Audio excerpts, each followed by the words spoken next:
Então não é sobre Ele explicou Deus como Passei a me conhecer. Pregações bonitas. compartilhando. para pregar. te joga na parede. Estão querendo se exibir. Jesus Cristo, inocente, pagou por todos os nossos pecados. Pai amado, Senhor Jesus Cristo, Pai, toda honra e toda glória a Ti, Senhor. Estamos aqui Amém. nessa manhã, Pai, reunidos em Teu nome, Senhor, da Sua palavra, meu Pai. Essa manhã de hoje seja de grande edificação para todos nós, Pai, que possamos cada Amém. um receber a dose necessária, Senhor, para nos alimentarmos, para cada vez mais, Pai, nós aprendemos, Senhor, adquirimos conhecimento, Senhor, que esse conhecimento possa ser transformado em sabedoria, Senhor. Amém. Que essa sabedoria seja transformadora na nossa vida, Pai. E transforme, Pai, a nossa alma, Senhor, a nossa forma de pensar, a nossa forma de agir, Senhor. E que a gente possa, Pai, através dessa transformação, Pai, experimentar a Sua boa, agradável, perfeita vontade, Senhor Jesus. E tudo isso, Pai, possa transbordar no nosso coração, Senhor, para as pessoas que a gente ama, por onde a gente passar, Senhor, que nós sejamos sal nessa terra, Senhor, que nós possamos ser luz, Senhor, por onde passarmos, Senhor Jesus. E cada vez mais, nós possamos parecer contigo, Senhor, cada vez mais se aproximar de Ti, Senhor, e sejamos guiados, Pai, pelo Espírito Santo a todo momento, Senhor. Peço a Ti, Pai, que o Senhor visite os hospitais nesse momento, Senhor. Que o Senhor visite, Pai, as pessoas que estão enfermas, em necessidade, Senhor, que estão em desespero, em turbulência nesse momento, Senhor. Que o Senhor possa visitar essas pessoas, trazer o conforto necessário, Senhor. Trazer a cura, Pai. Sua vontade seja feita, Pai, nessas pessoas, nesses lugares, Senhor. Que a transformação necessária seja feita, Senhor. A Sua vontade, meu Pai amado. Pai, olhe pelas pessoas que estão presas em prisões nesse momento, Senhor. Pessoas que estão incrédulas, coração duro, Senhor. Que elas possam ser transformadas, Senhor. Pai, que elas possam ser transformadas, Senhor. E possa ter, Pai, pessoas próximas dessas pessoas, Senhor Jesus. Que possa trazer a palavra, Senhor. Que possa trazer a verdade para eles, Pai. A revelação, Senhor. As pessoas possam, Pai, se humilhar diante de Ti, Senhor. E serem transformadas também, Pai. Para reconhecer, Pai, os problemas, as verdades, Senhor. E que a transformação seja ocorrida, Pai, nessas pessoas, que transforme a casa deles, Pai, a família deles, Senhor, que traga luz, Senhor, luz nesses lugares, meu Pai amado. Pai, agradeço a Ti, Senhor, pela guerra, Pai, que está sendo resolvida lá em Israel, Senhor, que essa guerra pare definitivamente, Senhor, e traga paz, Pai, naquele local, Senhor, as crianças, Senhor, aquele sofrimento naquele povo, Senhor, que o Senhor possa trazer tranquilidade, Pai, e que eles possam reconhecer o Seu poder aqui na terra, Senhor. Amém. Obrigado, Senhor Jesus Cristo. Essa manhã maravilhosa, essa semana seja abençoada para cada um de nós, Senhor. E que o Senhor guarde, Pai, sobre a Sua proteção a todo momento. Amém. Amém. Muito bem. Que o Espírito Santo nos conduza mais uma vez, né? Sempre nesse nosso quarto estudo, se eu não me engano. É o quarto, né? Quarto Simbologia, estudo. 2. Esse é o quarto, né? Isso, quarto. O quarto estudo, ok. Gente, hoje vamos, pela graça do Senhor, ampliar mais o nosso conhecimento sobre a história, né?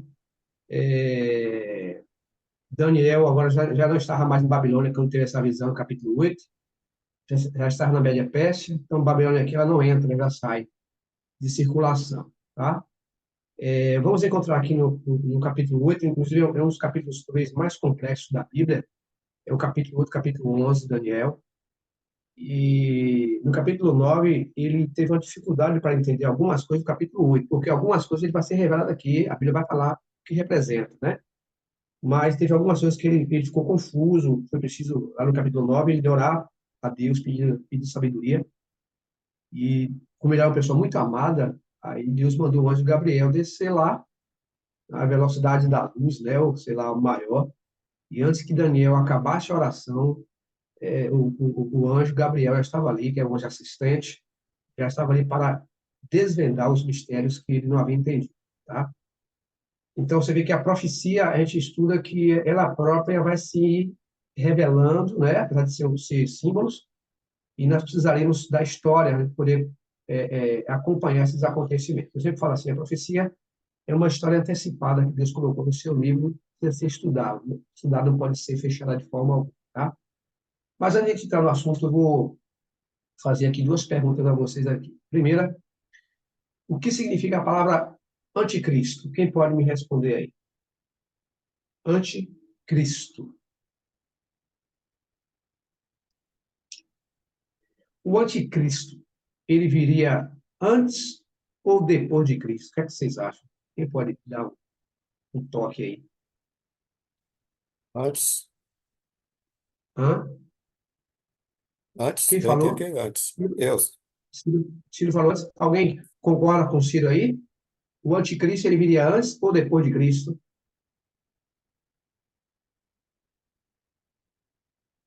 Ciro falou antes. Pode chutar, não tem problema não. Aqui está aqui para aprender, né? Eu também não sabia e eu acabei aprendendo, né? Eu Se acho que você for depois disso. disso, não? Oi? James? Acho que depois. Depois, né? Muito bem. Então, a palavra anti quer dizer, por exemplo, ó, eu conheço uma pessoa que ela é antissocial, né?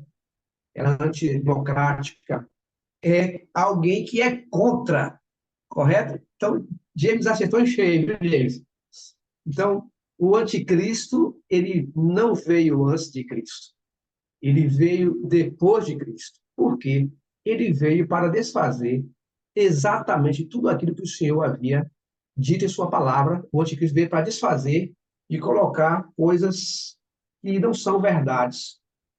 Por que estou falando isso? Porque no estudo de hoje, lembra que eu falei para vocês que existem 4 tipos de escola de interpretação profética, que é o idealismo, o preterismo, o futurismo e o historicismo. Bom, no capítulo de hoje vai encontrar um pouco do preterismo aqui, certo?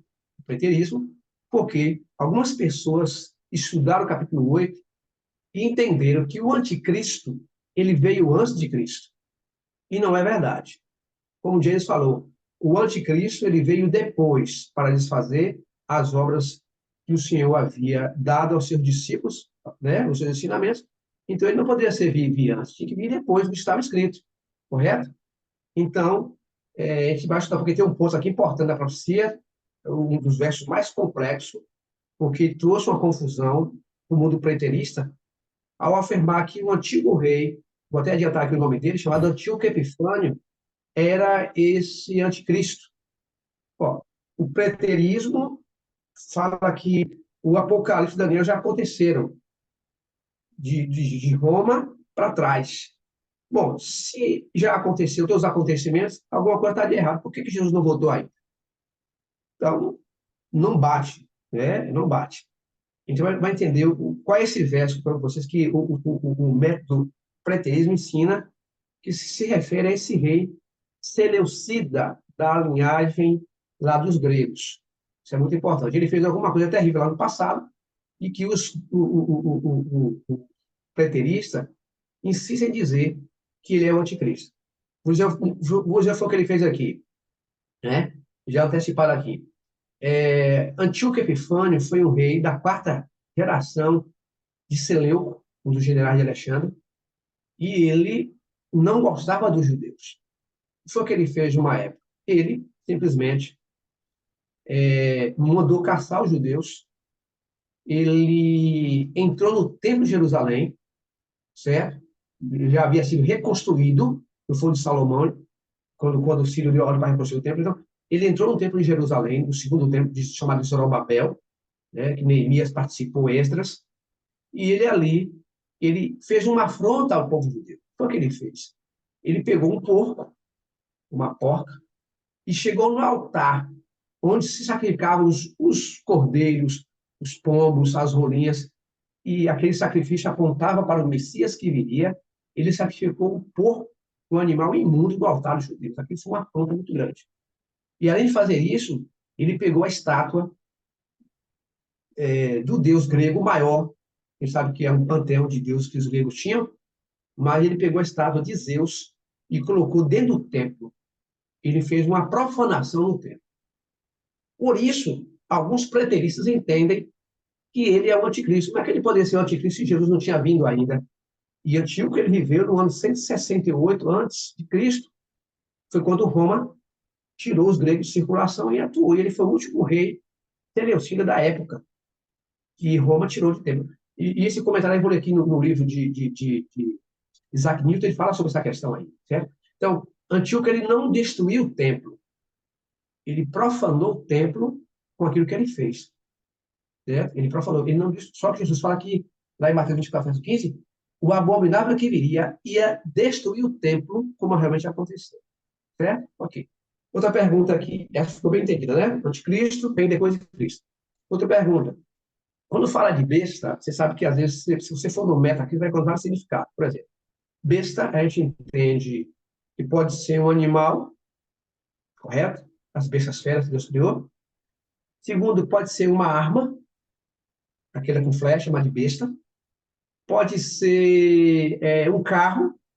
Aqui, Jiquete, é muitos carros aqui, vai ser uma perua, besta. E besta pode ser também uma pessoa que foi enrolada, né? Alguém tapeou que a pessoa, você é besta. Não é assim? O pessoal usa a linguagem que a gente usa aqui no Brasil, não sei se nos Estados Unidos, não sei, mas nós sempre usamos isso aqui. Na linha profética, a gente vai entender que besta é um animal e animal é um rei, ok? Inclusive, chifre, se você for procurar também lá no dicionário, na meta, tem vários significados. Só que na linha profética, chifre é reino também, são reinos menores, ok? Então, quando a Bíblia fala de uma besta ou de um chifre, não está falando de uma pessoa, está falando de um poder, correto? Chifre nunca é uma pessoa só. Besta nunca é uma pessoa, é um sistema, é uma instituição, correto? Agora podemos entrar no capítulo 8 de Daniel. Vamos ver aqui os mistérios dessa profecia de hoje, pela graça do Senhor, pelo poder do Espírito Santo, ok? Então, nós temos aí, ó, Daniel 2, nós estudamos aí a simbologia, não foi a simbologia do sonho do rei Nabucodonosor. Você vê que a cabeça da cabeça de ouro era a Babilônia, o peito e os braços era a Média Pérsia, o ventre, né, o quadril era a Grécia, e as pernas era a Roma imperial, e os pés de par de ferro e par de barro representava as 10 tribos bárbaras que dominaram, pode passar assim, o Império Romano, né, do Ocidente. Daniel 7, você vê que é um desafio político e religioso. Lá em Daniel 2 é só um desafio político. Aqui encontramos Daniel 7, a segunda visão, um desafio político e religioso. Temos aqui, ó, Roma, né? Aliás, o leão está aqui, o leão alado, né? Com a Babilônia. A Média Pérsia representada pelo urso, que é o peito da estátua. A Grécia é o leopardo com 4 cabeças e 4 asas. Nós entendemos que foi a divisão do Império Grego Macedônio, quando Alexandre morreu, e as cabeças simbolizam reinos também. E temos aqui o quarto animal, que era um animal diferente, que Daniel viu, né? Você vê que Daniel 2 não tem tanta ampliação, né? São reinos só apenas reinos. Já que Daniel 7, foi na sexta-feira, a gente viu que há um requinte de detalhe muito importante, que surgiu aqui os 10 chifres, e dentro dos 10 chifres apareceu o 11º chifre, que tinha uma boca que falava com insolência. Os 10 chifres representavam as 10 tribos que minaram o Império Romano, e no ano 7,5 depois de Jesus Cristo, o último imperador foi tirou do trono, e as 10 tribos dividiram o império em 10 partes. Desses 10 chifres, apareceu o 11º chifre, tinha boca, tinha olhos, que falava com insolência, é um chifre pequeno, é um reino pequeno. E este chifre ia proferir palavras contra Deus, se arrogar de ser Deus, ia sentar lá em Tessalonicenses, diz que ele ia sentar no trono de Deus, parecendo como se fosse o próprio Deus, certo? Ia proferir palavras contra o Altíssimo, ia magoar os santos do Altíssimo, certo? Cuidaria em mudar os tempos e a lei de Deus, e ele fez isso, e os santos seriam entregues nas suas mãos por um tempo, 2 tempos, e metade de um tempo. Então, entendemos que este chifre pequeno é Roma Papal, que fez essa mudança no calendário que nós temos hoje, usamos o calendário gregoriano, e fez essa mudança na história, eclesiástica da igreja. Vocês vão entender mais que nós partimos para o Apocalipse. Hoje, esse é o penúltimo estudo de Daniel, depois a gente vai para o Apocalipse, a gente volta para Daniel novamente, porque ele não está na ordem cronológica, certo? Quando terminarmos hoje, vamos para o capítulo 1 de Apocalipse, entender a grandiosidade de Jesus, porque o Apocalipse sem ele não vale nada, né? Então, ele foi o autor do livro, ele escreveu, mandou João escrever, mandar para o seu povo, as igrejas, entender essa questão, isso é muito importante. 7 seres, 7 trombetas, 7 símbolos, 7 valores, ok? Dá mais um toque aí, Ciro, por favor. Então, vemos aí, ó, Daniel 2, 4 metais, desafio político. Daniel 7, 4 animais. No quarto, desafio político, se transforma em religioso. Por isso que na visão, pode passar assim, na visão de Daniel, ele viu que o quarto animal era um animal diferente dos outros. Por que diferente? Porque os outros eram só políticos, até a Grécia e Roma papal, ou Roma imperial, as pernas. Os pés da estátua, como os 10 chifres, dali surgiu um poder que não só teria influência política, como também influência religiosa. Então, Daniel 7 há mais detalhes em todos os reinos, porém, a profecia começa a ser ampliada a partir do quarto reino. Olha o que diz o capítulo 7, verso 8. Estando a observar os 10 chifres, eis que entre eles subiu um outro pequeno, pode passar assim. Então, esse chifre, né, de Daniel 7 é Roma religiosa, certo? Religiosa, ok? Aí, ó, eu observar os chifres, pode fazer um toque, Ciro, pode ir para frente mais um pouquinho. Ok, está aí, ó. O chifre pequeno é Roma religiosa. Eu pergunto a vocês, quem foi que assumiu o lugar dos imperadores? Quem é que usa um título de sumo pontífice? Quem é que usava esse título no passado? Eram os imperadores, que queriam ser adorados como Deus. Então usavam o quê? Sumo pontífice, ou seja, ponte suprema. Queriam ser adorados como Diocleciano, Nero e muitos outros, né? Queriam ser adorados como Deus naquela época. Então, a pergunta é, quem foi que assumiu e deu sequência à cadeira dos imperadores lá em Roma? Nada mais do que o papado. Isso a gente não pode esconder, certo? Então, em Daniel 7 é um misto de desafios políticos que se transforma em um desafio para passar a ser religioso. Faz um toque aqui, ó, simbologia tipológica, santuário, levíticos, animais de santuário, desafio religioso, reino é ainda mais ampliado. Pode dar mais um toque aí. Aqui, ó, comparando Daniel e Apocalipse, o livro de Apocalipse tem uma semelhança com o de Daniel. Eu sempre digo, ó, o livro de Apocalipse é a prova dos 9 de Daniel, porque Daniel fechou, não era para sua época, aquelas visões, era no futuro, você vai ler, depois de falar isso aqui, era muito distante, mas quando chega em Apocalipse, Deus manda ele abrir o livro. Faz essa junção para ele poder compreender. Chegaria um tempo que ele estaria esquadrinhado e esse tempo chegou. E esse tempo é agora, porque Deus tem uma mensagem, tem pressa, que Cristo volte e que seja revelado. E eu conversei com uma pessoa a respeito disso aqui, quem era besta, não tem muita relevância. Eu falei assim, por que não tem relevância? Mas Jesus vai livrar a gente. Se não fosse relevante, Deus não colocaria na sua palavra e chamando a atenção do seu povo. Olha, diz assim, ó, se alguém adora a besta e a sua imagem recebe a sua marca na mão, na fronte, o tal vai beber da ira de Deus. Está escrito lá no Apocalipse. Então, Deus está chamando a atenção para uma mensagem profética para os últimos dias. Não podemos mais brincar. Então, isso aqui está encoberto a muitas religiões, muitas pessoas que não se aprofundaram nos estudos, e isso aqui está encoberto, as pessoas não pregam isso. Então, Deus nos chamou, né, para a gente pegar essa mensagem aqui, que a gente está recebendo aqui, e passar para as pessoas e anunciar o que vai acontecer, porque a profecia é uma história antecipada, ok? Então, você vê ó, os 4 impérios, tal, igreja do desafio religioso, 7 selos, 7 trombetas. Pode passar, Ciro? Daniel 8 fala sobre a terceira visão. Aqui está aí, né? Terceira visão. Ele vai ampliar um pouco mais, começando não mais de Babilônia, porque Deus libertou seu povo depois de 70 anos. Ciro, falei semana passada, Ciro foi o homem escolhido por Deus. Deus ungiu ele, será o meu ungido, e vai fazer a minha vontade. Então, Ciro vai lá, tira o povo de Babilônia, seca as águas do rio, tira o povo de Babilônia, traz para a Média Pérsia e, através dele, e começa a reconstrução do segundo templo de Jerusalém.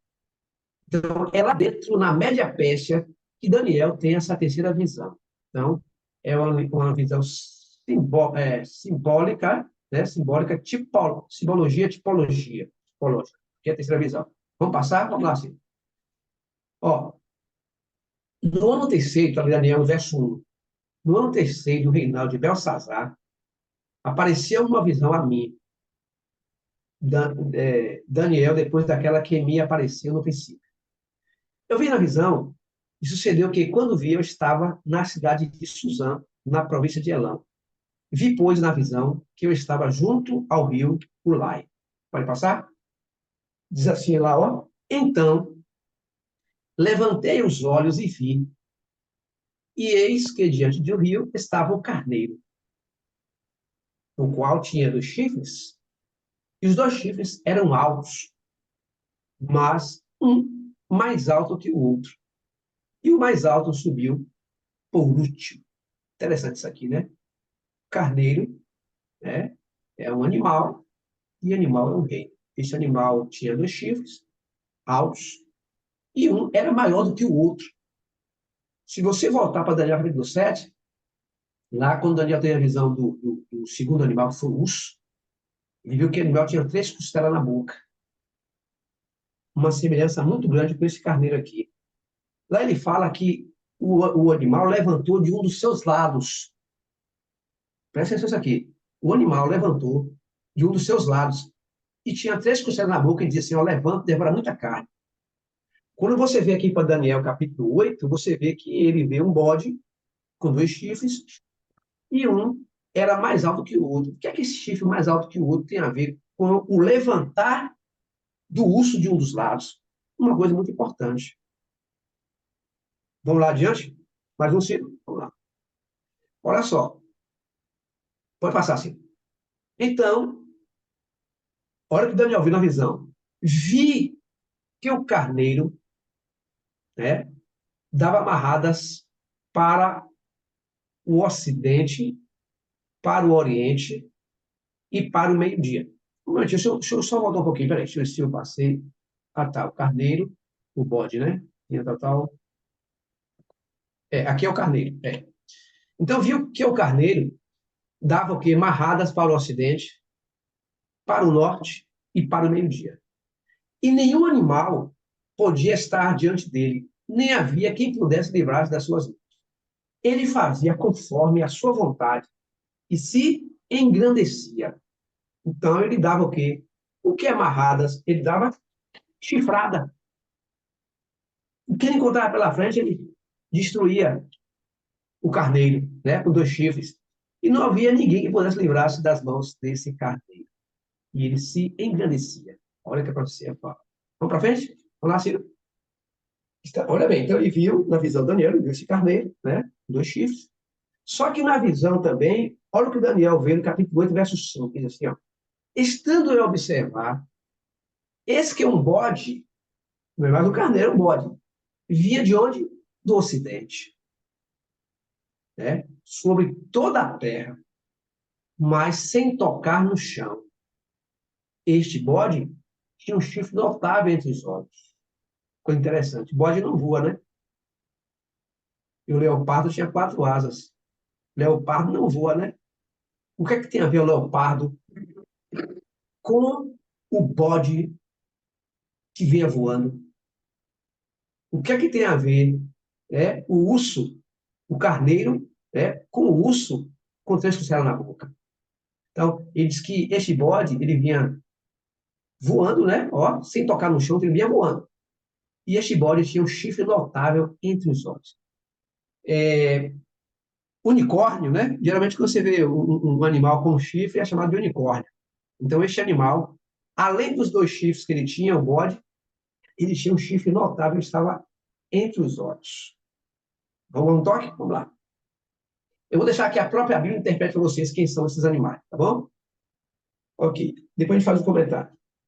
Dirigia-se ao carneiro. Quem dirigiu? O bode, que tinha os 2 chifres, né? E qual eu tinha visto diante do rio. Correu contra ele com todo o seu furioso poder. Quem correu contra o bode, contra o carneiro? O bode. Com toda a força, ele vinha sem tocar os pés no chão e foi diretamente atacar quem? O carneiro, com 2 chifres. Outro toque? Vamos lá, Ciro? Pode bater no toque, aqui o teu vai aparecer aos poucos. Então, o que aconteceu? Eu viu chegar perto do carneiro e, enfurecido contra ele, o feriu e lhe quebrou os 2 chifres, os 2 reinos, pois não havia força no carneiro para lhe resistir. Né? E o bode o lançou por terra e o pisou aos pés. E não houve quem pudesse livrar o carneiro do poder de quem? Do bode. Vamos adiante. O bode se engrandeceu sobremaneira, porque ele fez o quê? Ele derrubou o carneiro com os 2 chifres. E na sua força, quando ele estava no auge, o bode, olha só, derrubou o carneiro com 2 chifres, né? Engrandeceu, dominou o mundo de sobremaneira, e quando estava na sua força maior, o grande chifre, né, que estava entre os olhos, foi quebrado. Perdão, deixa eu botar aqui. O bode se engrandeceu sobremaneira, e da sua força quebrou-se o grande chifre. E em seu lugar saiu 4 chifres notáveis para os 4 ventos do céu. Certo? Olha só. Então, quando ele derruba o carneiro, ele se engrandece, domina o mundo, né? E no auge da sua força, o chifre que estava entre os olhos, ele é quebrado. Certo? Ele é quebrado. E esse chifre não foi quebrado por mãos humanas. Não foi quebrado por mãos humanas. Vocês viram o que aconteceu com esse chifre. Que é esse chifre entre os olhos. E quando esse chifre é quebrado, apareceram 4 notáveis chifres nesse bode para os 4 ventos do céu, ou seja, norte, sul, leste, oeste. Faz o toque, vamos para frente? Agora vamos à interpretação. Certo? Eu vou dar um empurrão aqui a vocês. Fora da Bíblia, que tem história. Vamos ver o que a Bíblia fala a esse respeito. Vamos lá. E eu vi uma voz de homem que entre as margens do rio Ulai, a qual gritou e disse: Gabriel, o anjo Gabriel, dá a entender a este a visão. Ele fala assim, ó, aquele carneiro com 2 chifres que você viu são os reis da Média e da Pérsia. Por que Jesus, por que Deus, por que o Espírito Santo repete novamente essa história? A gente já soube lá que a cabeça era de ouro, a Babilônia, a Média Pérsia era, né, os pés, tal. Lá em Daniel 7, o urso é a Média Pérsia, o leopardo é a Grécia. Mas por que ele fala aqui novamente? Ele vai ampliando a profecia. Porque aqui tem detalhes muito importantes que não está em Daniel capítulo 7, nem está em Daniel capítulo 8. Então você vê aqui, ó, ele diz que ele vai dando aqui a interpretação. Aquele carneiro com 2 chifres que vi são os reis da Média e da Pérsia. Quem era? Ciro e Dario. Mas o bode peludo é o rei da Grécia. Dificilmente a Bíblia dá nomes aos bois, mas aqui nesse momento, você vê que nem todos os nomes aparecem na Bíblia de pessoas que marcaram a história profética, mas tem momentos que a Bíblia dá o nome direto, como Ciro, como Dario, como Nabucodonosor, né? E aqui ele dá, dizendo que o bode, né, o carneiro com 2 chifres, era a Média Pérsia, e que o bode peludo com um chifre notável entre os olhos era quem? Era a Grécia, certo? O chifre grande entre os olhos é o primeiro rei. Quem era o primeiro rei da Grécia? O tecido quebrado, levantando-se 4 em seu lugar. Dele significa que 4 reinos se levantaram desse mesmo povo, mas não com a força que ele tinha. Vamos adiante, vamos lá. Então, em Daniel 8, pode passar assim para não só para aparecer a tela. Em Daniel 8, a Babilônia não mais existia. Daniel já era bem idoso, ele entrou lá com 17 anos, saiu com mais de 80 anos, e ele estava vivendo no reino do Império Medo-Persa. Agora, o foco da visão estava mais para os detalhes do desafio religioso. O 4º animal que viria no final da profecia. Pode passar assim, aí está, olha. Então, a pergunta é, a quem o carneiro representava? Pode passar assim, mais um toque. Ó. Aquele carneiro, vê que a própria profecia, a própria Bíblia está interpretando. Aquele carneiro que viste com as 2 pontas são o rei da Média e da Pérsia. Outro toque. Aqui, ó, Daniel 2, né? O metal de prata e o urso, o animal peludo com 3 costelas da boca. Outro toque. Aqui. E levantei os meus olhos e vi, e eis que um carneiro estava diante do rio, o qual tinha 2 pontas, a Média Pérsia, e as 2 pontas eram altas, mas uma era mais alta que a outra, e a mais alta subiu por último. Por que por último? Porque o urso levantou de um dos seus lados. Então aqui, ó, Daniel 7, O urso com as costelas são a média Pérsia. Então, levanta-se de um lado, né? A Pérsia, o chifre mais alto, representa aqui o Império Persa do rei Ciro. Por isso que ele fala assim, ó, uma ponta mais alta. Então, Dario e Ciro se uniram, me parece que fizeram parentes. Depois, o Império Persa suplantou o Império Meda, por isso ficou chamado o quê? Império Persa. Pode passar assim, mas o toque aí, ó. Caneta do chifre, na ponta mais alta, era o Império Persa, né, de Daniel, né, capítulo 8, capítulo 7. Então, a mais alta é a Pérsia e a menos alta era a média. Pode passar assim. Ok?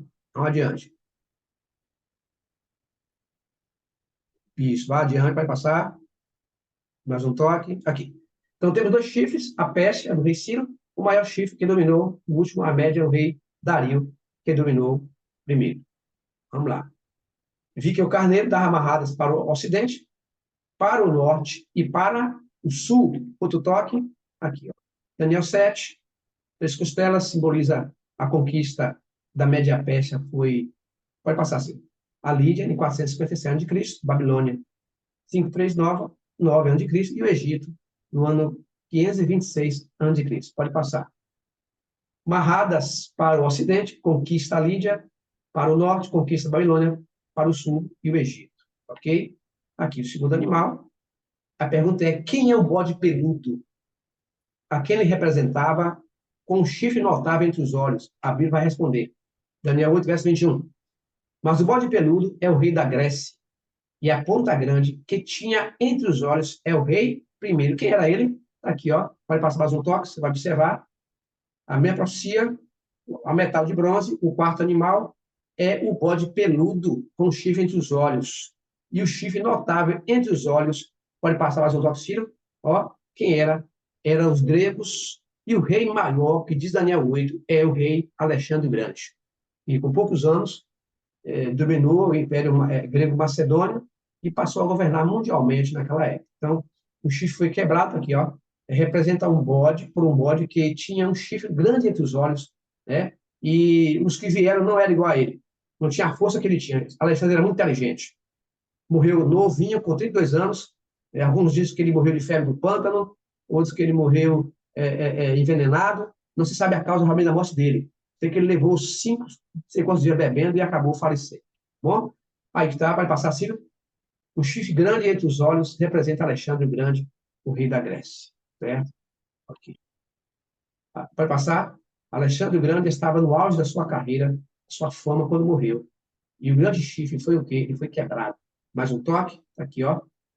Então, quando ele morre, o império ele é fracionado em 4 partes.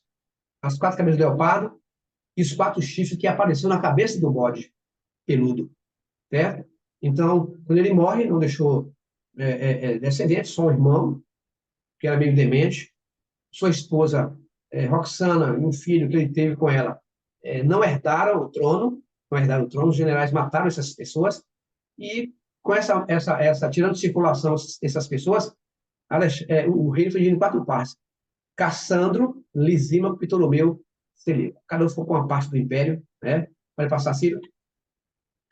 Agora vamos à ampliação do reino religioso, e a partir daí o chifre pequeno. Esse é que é o problema agora, no capítulo 8, 9 a 12, gente. Isso aqui, vou entrar na parte preterista aqui, futurista. Ampliação do desafio religioso é a partir do chifre pequeno, no número 4, quarto reino. Ele fala aqui, no capítulo 8, verso 9, é um verso que trouxe muita complicação para muita gente.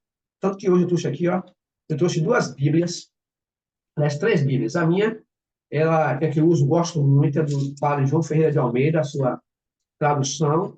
Eu gosto muito dessa Bíblia aqui, né, corrigida. Eu trouxe aqui uma outra Bíblia, que é a Bíblia Thompson, e a Bíblia NVI, né, que é a Bíblia nova na linguagem de versão internacional. Por que eu trouxe essa Bíblia aqui? Para poder investigar um verso aqui que trouxe maior confusão para os preteristas. Certo? Na sua Bíblia, no capítulo 8, verso 9, diz aqui, ó, na minha Bíblia, do Padre João Ferreira de Almeida, assim, ó, capítulo 9, verso 8. De um dos chifres, então, repartiu para os 4 ventos do céu, 4 reinos. De um dos chifres, os 4 ventos, veja bem, aqui diz na minha Bíblia, de um dos chifres saiu um chifre pequeno, que se tornou muito forte para o sul, para o oriente e para a terra gloriosa. Na minha Bíblia está escrito assim, não seja de vocês, você fala de um dos chifres. Só que ele foi repartido para os 4 ventos do céu. Aí na Bíblia Thompson, que eu tenho aqui, ele puxa mais para o original. Diz assim, ó, no capítulo 8, verso 9. De um deles saiu um chifre muito pequeno, o qual cresceu muito para o sul, para o oriente e para a terra gloriosa. Que terra é essa aqui? A Palestina. Observe só. Lá em Daniel capítulo 7, ele diz que os 10 chifres, já no futuro, não era de Antíoco Epifânio, estava depois de Jesus, apareceu um 11º chifre. Esse chifre tinha olhos e o que mais? Tinha boca e falava com insolência. Perseguiu o santo do Altíssimo, mudou os tempos, mudou a lei de Deus, né? E cresceu assustadoramente. Tentou dominar a Palestina, tentou colocar o trono dele lá em Jerusalém, não conseguiu, através das cruzadas. Que chifre é esse aqui? Então, quando na minha Bíblia diz assim, que um dos chifres, os preteristas entendem que esse chifre é o rei Seleucida, chamado Antíoco Epifânio. Por que Seleucida? Você vê que o reino foi repartido em 4 partes, Cassandro, Lisímaco, Ptolomeu e Seleuco. Desses 4, só ficaram 2, Ptolomeu e Seleuco. E, muito bem, Seleuco. Aí, ó. Então, Antíoco Epifânio veio da geração de Seleuco, rei do norte. Se você abrir a sua Bíblia lá em Daniel, capítulo 11, você vai encontrar lá, ó, rei do norte e rei do sul. Por quê? O império se desfez em 4 partes, sobreviveu apenas 2. O rei do norte ficou com Seleuco e o rei do sul ficou com Ptolomeu. Os que veio rei do norte e rei do sul. Depois eu explicar para vocês por que rei do norte e rei do sul, quem estava no meio entre o rei do norte e o rei do sul. Certo? Então, na Bíblia, na nova versão internacional, diz assim, ó, de um deles o quê? De um dos ventos, que é o mais correto, né? De um dos ventos saiu um chifre pequeno, ou seja, de um dos 4 cantos da terra surgiu o chifre pequeno. Também porque chifre, no hebraico, se você quiser depois pesquisar lá na Meta, ou no Google, ele vai dizer que chifre, olha assim, chifre na língua hebraica. O que significa? Ele vai dizer assim, ó, chifre, ele é masculino ou feminino. Quando eu falo navio, eu falo o quê? Que navio é masculino, correto? Quando eu falo chifre, eu entendo que ele é masculino. Mas na língua hebraica, o chifre não é masculino, ele é feminino. Então não poderia ser dos 4 generais de Alexandre, aparecer uma ponta pequena. E eram chifres pequenos. Então, quando ele fala o certo seria de um deles, não do chifre.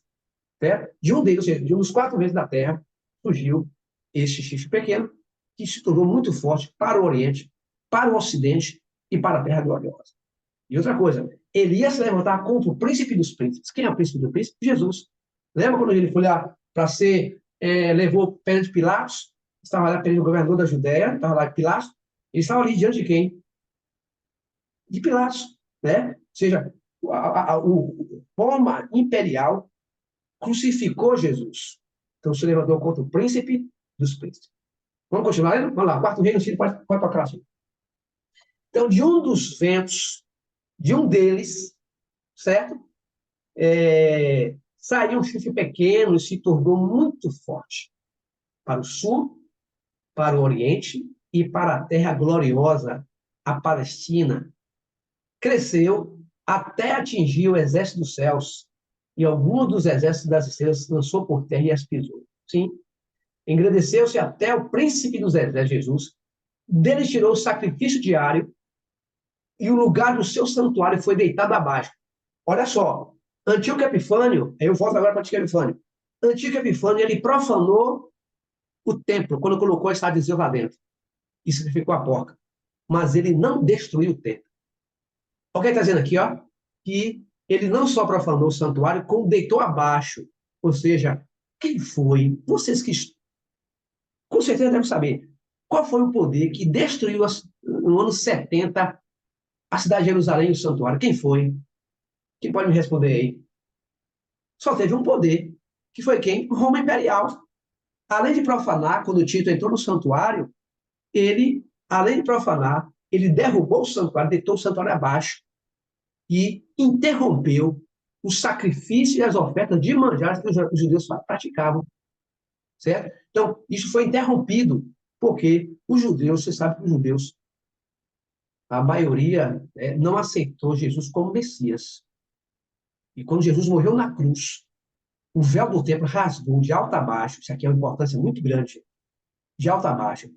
Aquele véu simbolizava que todo aquele ritual de matar cordeiro, de pombos, de touros, de bodes, e o sangue que era derramado na base do altar não precisaria mais feito. Por quê?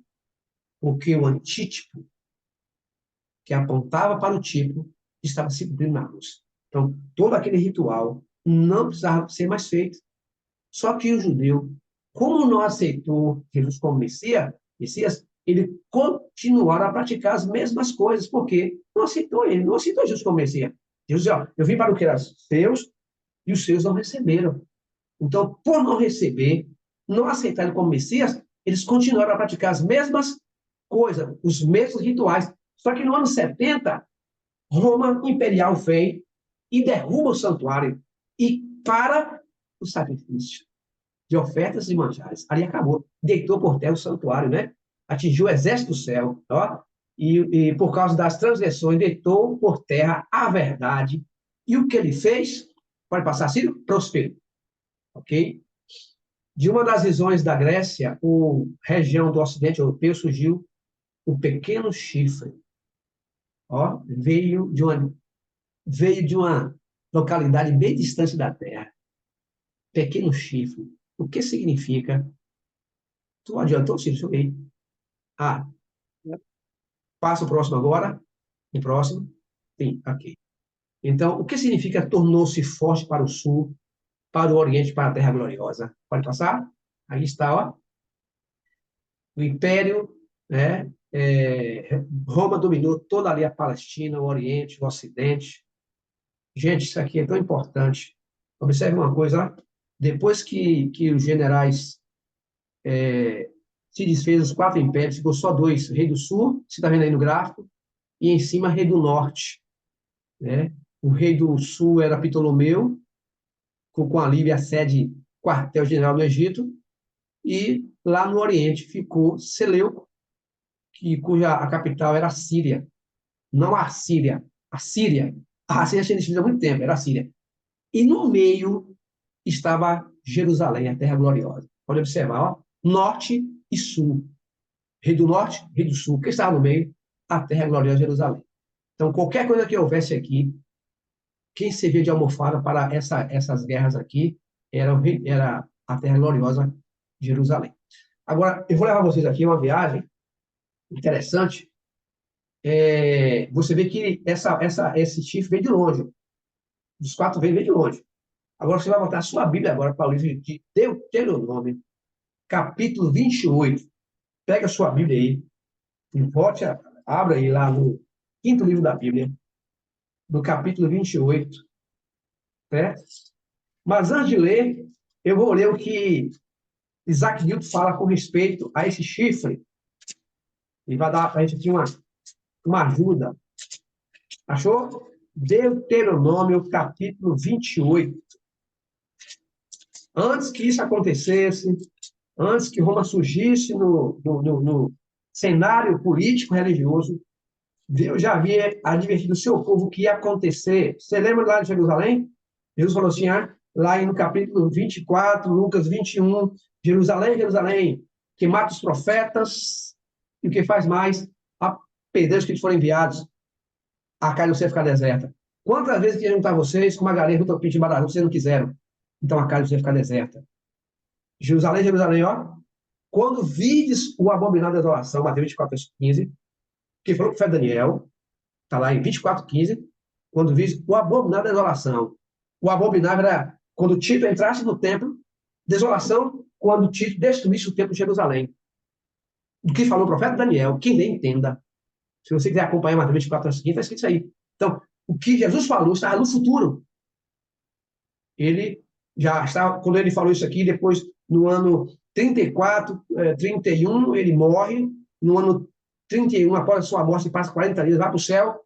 E isso aconteceu 30 anos depois, lá para frente. O abominável da desolação iria entrar no santuário sagrado, ia profanar o templo, ia destruir o templo, como o Daniel falou. E assim aconteceu. Então, não ia ficar pedra sobre pedra, que não fosse o quê? Derribado. Mas isso já veio lá do passado. Jesus falou que isso ia acontecer. Deus, pelo profeta Moisés, falou que isso ia acontecer antes que Roma existisse. Então, não pode ser Antíoco Epifânio. Agora, eu leio vocês aqui, quando a gente lê Daniel, capítulo 28, olha o que Isaac Newton fala com respeito ao chifre pequeno. Olha só. Os petristas acham que foi Antíoco Epifânio. Olha o que ele fala aqui. Alguns acham, está na página 99 e página 100. Alguns acham que este chifre pequeno representa Antíoco Epifânios, mas não com muito acerto. O chifre de uma besta nunca representa uma única pessoa. Fantástico aqui. Nunca representa sempre um novo reino, e o reino de Antíoco era velho. Antíoco reinou sobre um dos 4 chifres, e o pequeno chifre era um quinto que tinha os próprios reis. Este chifre era pequeno, mas depois cresceu até ficar muito grande, o que não foi o caso de Antíoco. É dito que se tornou maior do que os outros, o que não aconteceu com esse monarca. Seu reino era fraco e tributário dos romanos, e ele não ampliou. O chifre era um rei de olhar arrogante. Lembra do chifre pequeno? Tinha olhos, e o que mais? Tinha uma boca que falava com insolência. Então não poderia ser Antíoco. O reino fraco. Prosperará, o reino chifre pequeno, e prosperará desculpa, em suas empresas, arruinando a poderosos e ao próprio povo dos santos. Isto é, que prosperava em suas práticas contra o povo eleito. Mas Antíoco foi enxotado do Egito por uma simples mensagem dos romanos e logo depois derrotado, desfeiteado pelos judeus. O chifre era forte graças ao poder de outro, mas Antíoco agia por conta própria. O chifre se ergueu contra o príncipe dos exércitos do céu. Contra quem? Contra Cristo. O príncipe dos príncipes, o que caracteriza o anticristo. E não Antíoco. O chifre derrubou o santuário, coisa que Antíoco não fez, deixou ele em pé. Então, joga por terra toda a interpretação preterista que Antíoco não é o anticristo. O santuário e o exército lhe foram calcados aos pés durante 2.300 dias, um tempo que não sei metade do tempo. Na profecia de Daniel, nos dias representam anos, e no reinado de Antíoco, a profanação do templo não durou tantos dias naturais. Certo? Deveria durar até o fim, até o extremo da indignação contra os judeus. E essa indignação ainda não chegara ao fim. Deveria durar enquanto o santuário derrubado não fosse purificado. E o santuário ainda não fora purificado, porque quando ele escreveu este livro, o santuário não havia sido purificado ainda. Que santuário está falando aqui? Não da terra, não existia mais. Mas o do céu, que a gente vai estar lá adiante sobre isso aqui. A purificação do santuário celestial, que está em Hebreus e Apocalipse, Hebreus capítulo 8, capítulo 9, capítulo 11, 10 e capítulo 4 de Apocalipse, que fala sobre o trono de Deus, Apocalipse 1, verso 19, fala sobre a purificação do santuário. E Daniel, capítulo 8, verso 14. Tá? Vou ler aqui. Então, veja bem. A profecia do carneiro e do bode se repete na última profecia de Daniel. Aí o anjo diz a ele: e agora vou anunciar-te a verdade. Surgirão ainda 3 reis da Pérsia, isto é, Ciro, Cambises, Dario, né? E o último foi Artaxerxes ou Xerxes, que era o marido da rainha Esther, certo? Xerxes acumulava mais riqueza do que todos eles e,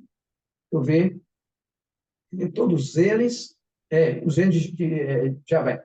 Isso se refere ao carneiro, cujos 2 chifres representam o reino da Média e da Pérsia. No 8º ano de Antíoco, né, ano em que esse profanou o templo, estabeleceu na Judéia os deuses pagãos. Então, Jesus não fala de Antíoco Epifânio, estava no futuro, mas essa abominação foi ali instalada depois dos dias de Cristo. Como lê em Mateus 24, verso 15, não esqueça disso não, você não leu agora. Jesus falou que o abominável da desolação estava no futuro. Agora, antes de ler aqui, eu vou ler só essas 2 partes para encerrar. Certo?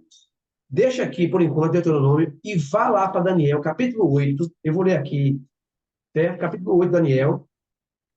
Algo interessante para poder a gente fechar aqui a profecia e depois já volta para o capítulo 28 de Deuteronômio. Isso aqui, ó. Capítulo 8, o verso 22 em diante, até o verso 27. Acharam aí da Bíblia de vocês? Vamos ler. Diz aqui, ó, capítulo 8, no verso 22, 21 em diante. Mas o bode peludo é o rei da Grécia, o chifre grande entre os olhos é o rei primeiro, que era Alexandre. O tecido quebrado levantar-se-á 4 em seu lugar. Significa que 4 reinos se levantarão deste povo, mas não com a força a qual ele tinha. Então, está jogando por terra que Antíoco era um rei fraco, não igual à força que Alexandre tinha. Verso 23. Mas no fim do seu reinado, do reinado de Alexandre, quando os prevaricadores acabarem, eu fui aqui procurar o que significa prevaricador. É muito importante a gente pesquisar essas palavras, né? Prevaricadores são pessoas corruptas, desonestas, injustas e que têm abuso de poder. Eu pergunto a vocês. Os reinos de Alexandre, os 4 generais, a Média Pérsia, Babilônia, Egito, Assíria, não eram reis prevaricadores? Todos eles. Abuso de poder. Então ele fala assim, ó, mas no fim do seu reinado de Alexandre, dos gregos, dos outros, os prevaricadores, quando acabar os prevaricadores, levantar-se um rei feroz de catadura. Catadura. Logo após acabar os prevaricadores, ia levantar o rei feroz de catadura. Feroz. O que é catadura? Eu fui na Meta pesquisar no dicionário. Pessoa de mau caráter, pessoa de aparência, uma aparência ruim, é chamado de catadura, como se fosse uma pessoa de cara feia, Catadura, pessoa tem vários significados, um deles é exatamente isso. Apareceu o rei, feroz de catadura, especialista em intrigas, confusão, Agora, grave esse verso aqui, porque eu vou voltar agora para Deuteronômio. Só fechando aqui o verso 23. Por sua astúcia nos seus empreendimentos para prosperar o engano. E eu mexi na Bíblia. Certo? Não era política, era a Bíblia. Religioso. No seu coração se engrandecerá e destruirá a muitos que vivem despreocupadamente. Levantar-se-á contra o príncipe dos príncipes, Jesus, mas será quebrado sem esforço de mãos humanas. Grave isso aqui. Olha, todos os reinos que vieram foram suplantados pelos que vieram depois. Correto? Sempre foi assim. Então, a Babilônia quem tirou foi a Média Pérsia. Os homens tiraram. A Média Pérsia quem tirou foi a Grécia. Os homens que tiraram. Roma pagã, das pernas. O último o animal diferente. Quem tirou foram os 10 tribos bárbaras. Certo? O chifre, os 3 chifres que foram arrancados para o chifre pequeno. Quem tirou foi o chifre pequeno, mãos humanas. Mas esse aqui, esse chifre pequeno, olha que detalhe para você. Esse chifre pequeno, quem vai tirar não são mãos humanas. Está no futuro. Entendeu? Não vai ser tirado por nenhum homem, nenhuma nação. Quem vai tirar ele é Jesus Cristo. quando ele voltar. Então, ninguém vai tirar esse poder que está aí agora. O papado, ninguém consegue tirar ele. Juntamente com outra besta, a gente vai entender quem é outra besta. Então, eles vão estar juntos, vão dar as mãos, e nenhum ser humano vai poder tirar essas duas bestas do poder do Senado da história. Quem vai tirar é o próprio Deus. Lembra da pedra que desceu lá do céu, sem auxílio de mão, e bateu aonde? Os pés da estátua. Em nossos dias. Agora, a gente pode agora para o capítulo 28, para a gente poder agora encerrar o estudo de hoje. Capítulo 28 de Deuteronômio. Olha só, gente. O Pentateuco, a Torá, Deus já havia dito o que ia acontecer com o seu povo lá no futuro. E aquele chifre pequeno que saiu dos quatro ventos veio de uma terra muito distante. Muito distante. Ele veio do Ocidente. O sol nasce aonde? No Oriente. Se põe aonde? No Ocidente. Então, norte e sul, ou seja, o sol nasce no Oriente, se põe no leste, e se põe onde? No Oeste. Então, essa nação, esse chifre pequeno, que é nos quatro ventos da terra, veio do Oeste. Vamos para a profecia? Aí, capítulo 28, Deuteronômio, o verso 49 até o verso, deixa eu ver aqui, 57, e vamos ler o último verso, que é o verso 64. Todos encontraram? Podemos ir juntos? Diz aqui. Quem vai falar é o próprio Deus. O Senhor levantará contra ti uma nação de longe. Confere aí. Da extremidade da terra. Virá como voo impetuoso da águia. Nação cuja língua não entenderás. Deixa eu dar uma pausa aqui. Então, Deus ia levantar uma nação. Contra quem? Contra o seu povo. Ele viria da extremidade da terra. No ano 168, Roma já vinha marchando, muitos anos atrás. No ano 168, ele tira os gregos de circulação. Antíoco Epifânio é enxotado do Egito e passa a governar no cenário mundial, de longe da terra. Ele viria como voo impetuoso da águia. Vou perguntar para vocês agora. Qual é o símbolo de Roma imperial? Vocês sabem, não sabem? Quem pode me responder aí? A águia romana. O brasão que eles usavam. E as pessoas tinham que se reverenciar diante da águia.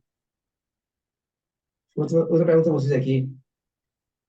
Os Estados Unidos têm um símbolo também. Coincidência? Qual é o símbolo dos Estados Unidos? A águia. Quando foram para a Lua, né? Joe Armstrong, esse é o nome do outro astronauta, quando eles pousaram na Lua, o que foi que o mundo todo ouviu? A águia pousou. O voo impetuoso da águia, nação, cuja língua não entenderás. Que língua era essa? Que língua era essa? Antíoco falava o hebraico, o aramaico. Esse chifre pequeno tinha uma língua diferente. Que língua era essa? Aí, Isaac diz que teríamos que procurar nos latinos uma língua diferente. Língua que não entenderás. Que língua era essa? O latim. Tanto que o Novo Testamento foi escrito no grego, né? E quando o latim apareceu naquela época, quando Roma apareceu no cenário, ninguém entendia. Por isso que ele dizia, especialista em intrigas. Nação de rosto feroz. Ninguém entendia o que eles falavam. Só com o passar do tempo, né? Diz aqui, ó, língua, o verso 50. Nação feroz de rosto aqui. Catadura. Semblante diferente. Que não respeitará ao velho, nem se apiedará do moço. 51. Ela comerá o fruto dos teus animais e o fruto da terra até que seja destruído, e não te deixará cereal, mosto, nem azeite, nem as crias das tuas vacas e das tuas ovelhas, até que te haja consumido os impostos que Roma implantou, né, cobrando impostos, coletores de impostos. O fruto dos animais era o quê? Impostos. Verso 52.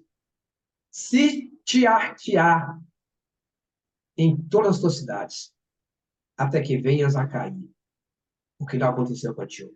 Antíoco foi. Ou seja, Roma ia sitiar cidades, Jerusalém, né? E ela viria o quê? A cair. Em toda a tua terra, os altos e fortes muros em que confiavas, né? Jerusalém, lembra? Quando houve o primeiro cerco, o general Sérgio cercou a cidade, estavam todos lá dentro. Depois ele sai de linha, Deus tira de lá para que o povo que estava lá dentro pudesse sair lá de Jerusalém. No ano 70, isso foi no ano 63. 7 anos depois veio Tito, que bastasse ser o imperador de Roma. Tito vem, cerca a cidade, ninguém entra e ninguém sai. Olha o que diz aqui a profecia, ó. Tu que confiavas nos teus altos e fortes muros, né? E te estiará em todas as tuas cidades e em toda a terra em que o Senhor teu Deus te deu. Olha o verso 53. Comerás o fruto do teu ventre, a carne dos teus filhos. Aconteceu? Aconteceu. Eu quero pedir para vocês, quando terminar aqui, eu vou ler lá em Mateus 24, para a gente confirmar o que Deus falou com Moisés aqui, ó.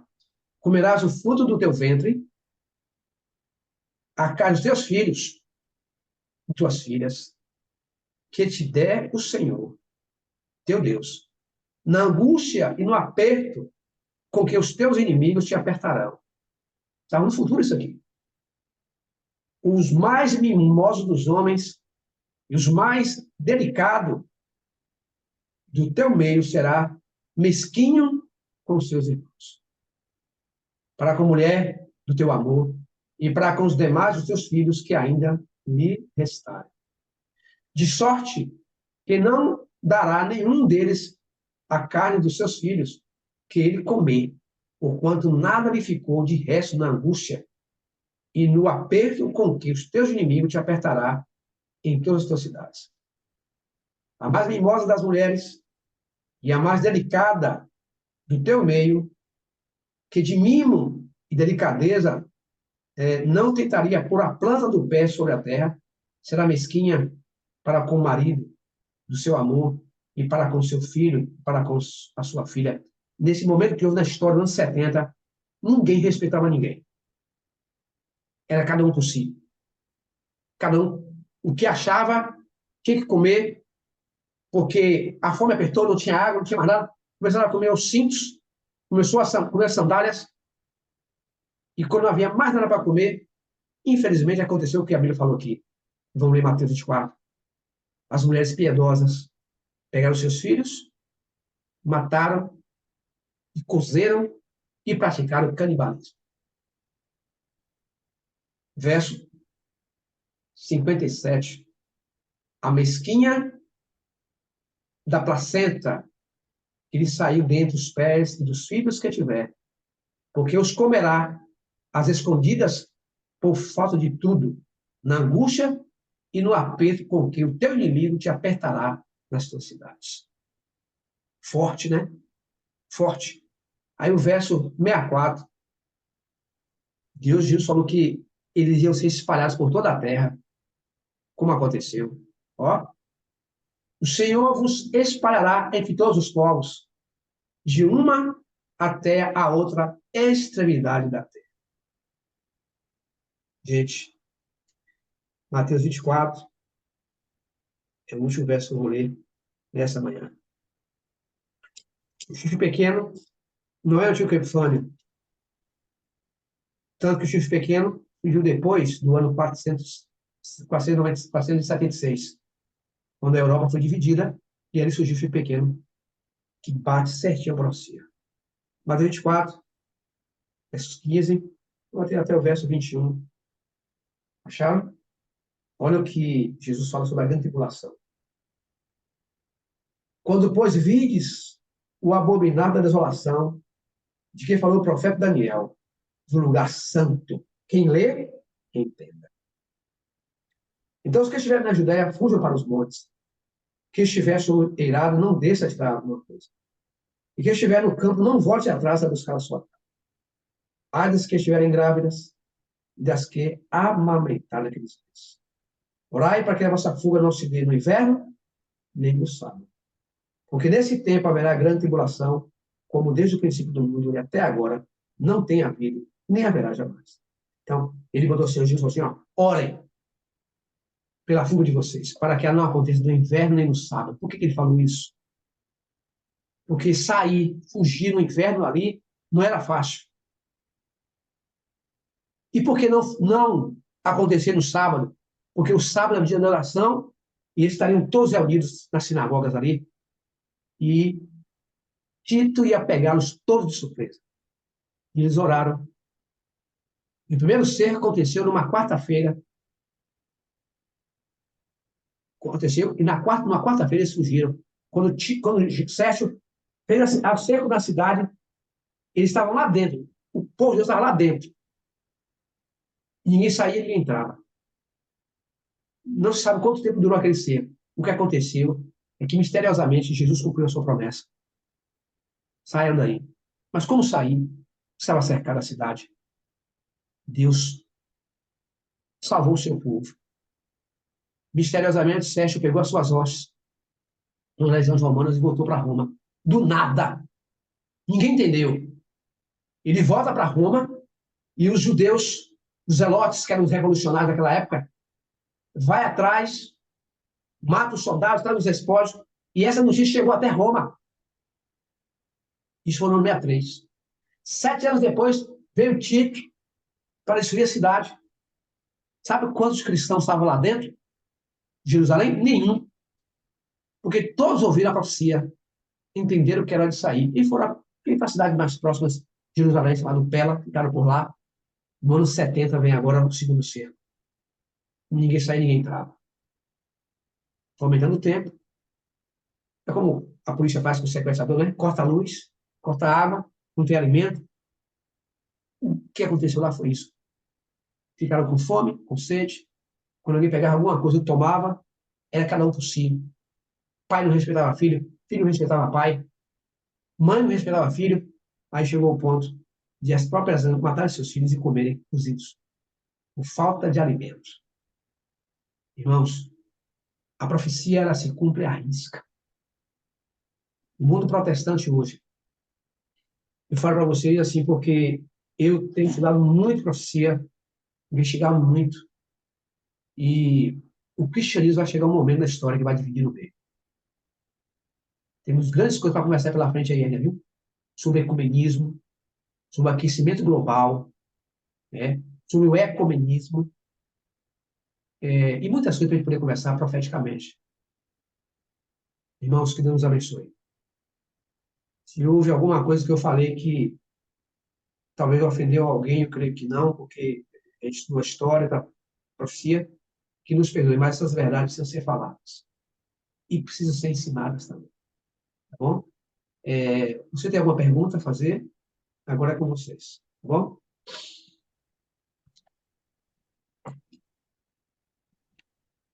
Deu para entender ou foi meio complexo? Vou fazer uma pergunta para você, Salles. Você me ouve? Ouvindo, sim, pode perguntar. Eu não sei como é que.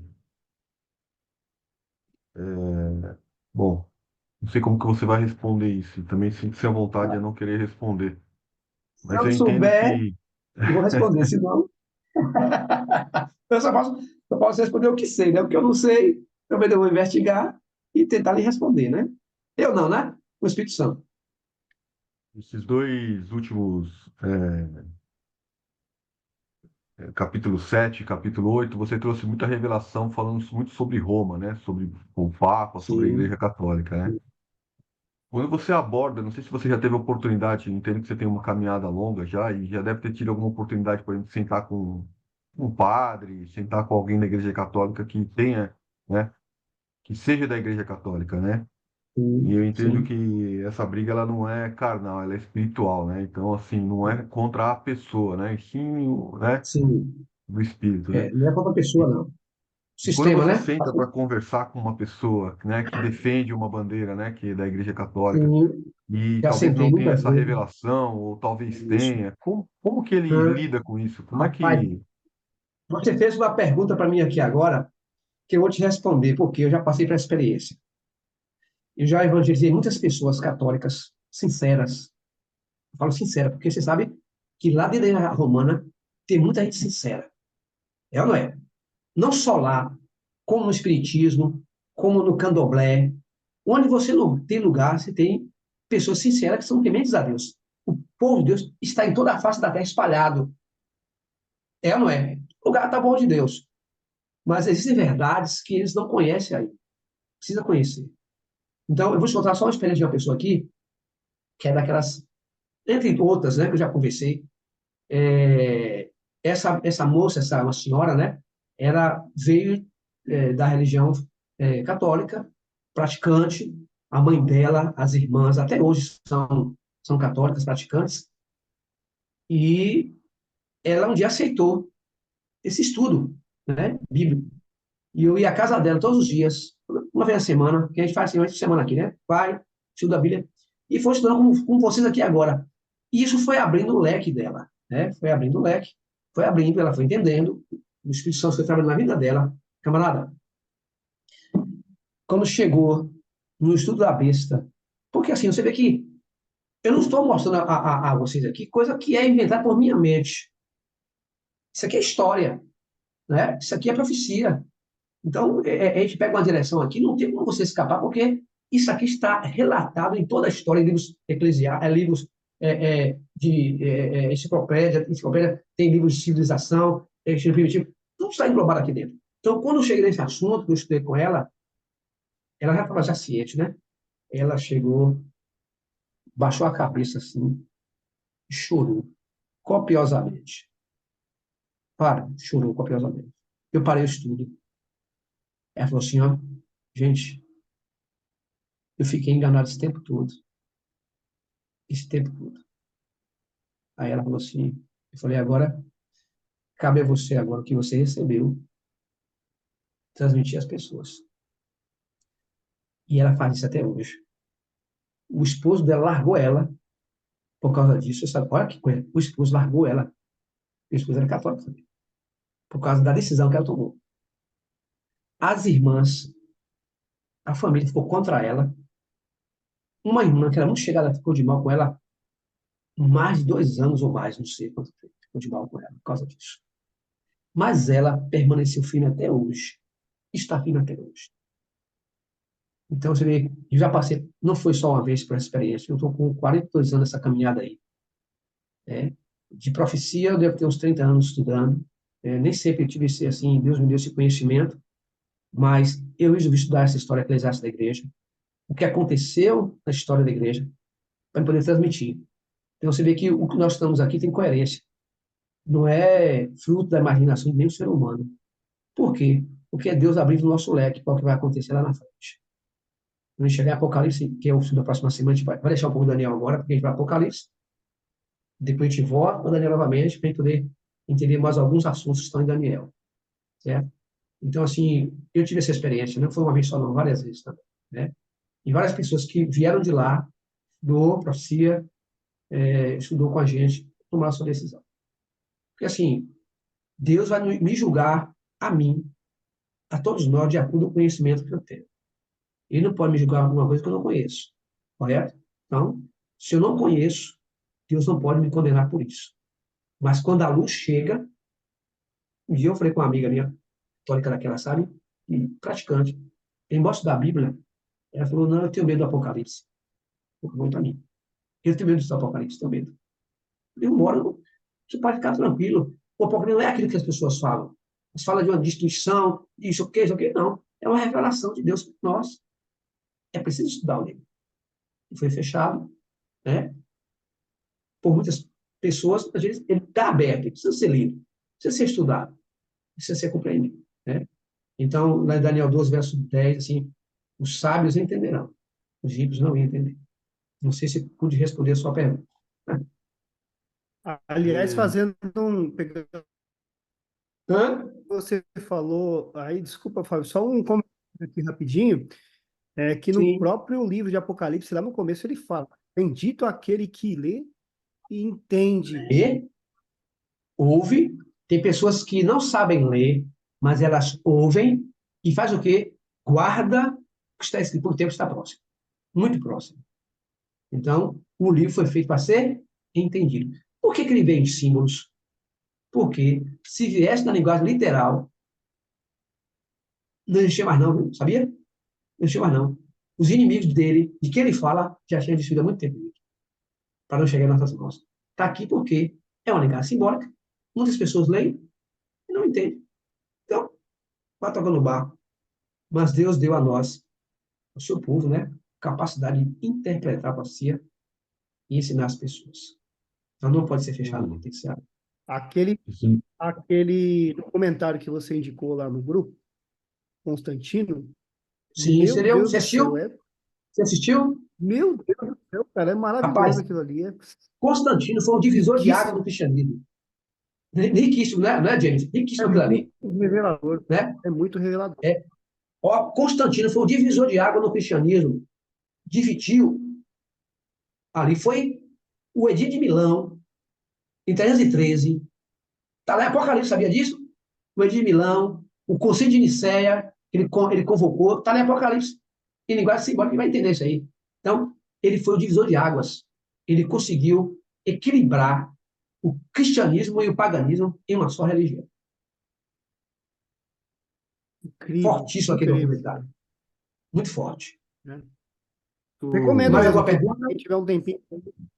Você Oi? trazendo essa resposta, ela realmente traz um desafio muito grande, né, pro católico ali, né? Porque Muito grande, muito como grande. a gente olha ali na história dos fariseus ali, né, que as famílias, os pais, né, antepassados, todos eles estudavam, né?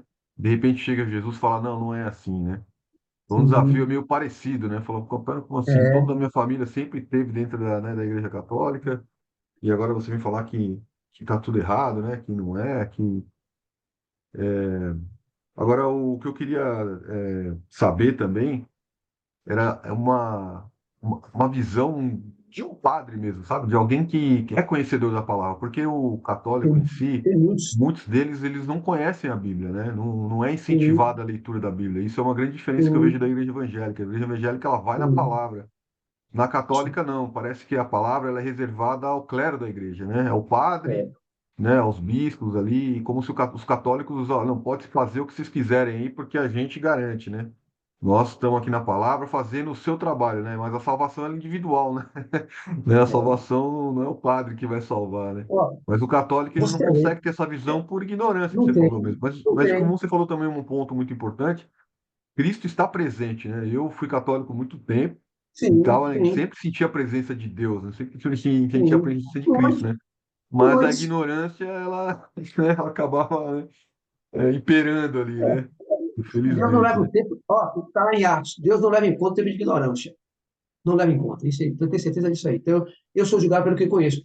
Principalmente eu, que estudei muito, não sou pastor, não fiz faculdade,